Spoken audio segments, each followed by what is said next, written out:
Bonjour, bienvenue à Forcalquier, dans les Alpes de Haute-Provence, à la campagne Saint-Lazare pour la fête du développement durable. Nous avons créé il y a un an un comité de pilotage. C'est un collectif qui réunit différentes personnes, que ce soit du monde de l'enseignement, des universités ou du monde des entreprises ou des associations ou des institutionnels. D'ailleurs, c'est un peu l'innovation sur cet événement.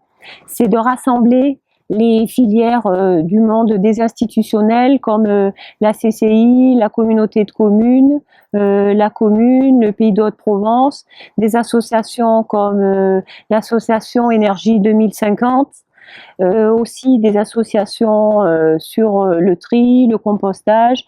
Il y a beaucoup de monde et surtout l'innovation, c'est qu'on travaille en transversalité et que ce programme, ça va être la première édition et que l'association Énergie 2050 va se charger après, dans une autre édition, d'essayer d'essaimer le programme et de le recréer à chaque niveau local avec les spécificités de chacun.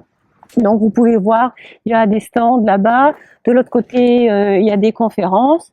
Et puis aussi des petites animations ludiques sur des tests, le pressoir à fruits, des pièces de théâtre.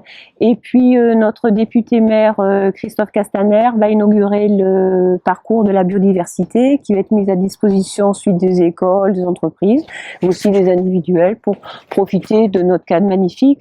Donc en fait, si vous voulez un lieu de stage, de séminaire, nature, sur la biodiversité, il n'y a qu'un seul endroit dans les Alpes de Haute-Provence, c'est la campagne Saint-Lazare à Forcalquier. Alors dans les thèmes, il y a différents thèmes. Il y a le tourisme durable, l'accompagnement des entreprises au tourisme durable et responsable, la formation dans les IUT et puis du collège aussi, différents programmes dans les démarches du développement durable. Il y a les bonnes pratiques environnementales. Il y a aussi, avec par exemple le CIDEVOM, le jardin de Salagon, enfin on est très nombreux sur ces sujets-là. Et puis aussi il y a tout ce qui est le monde de la RSE et l'accompagnement aux entreprises.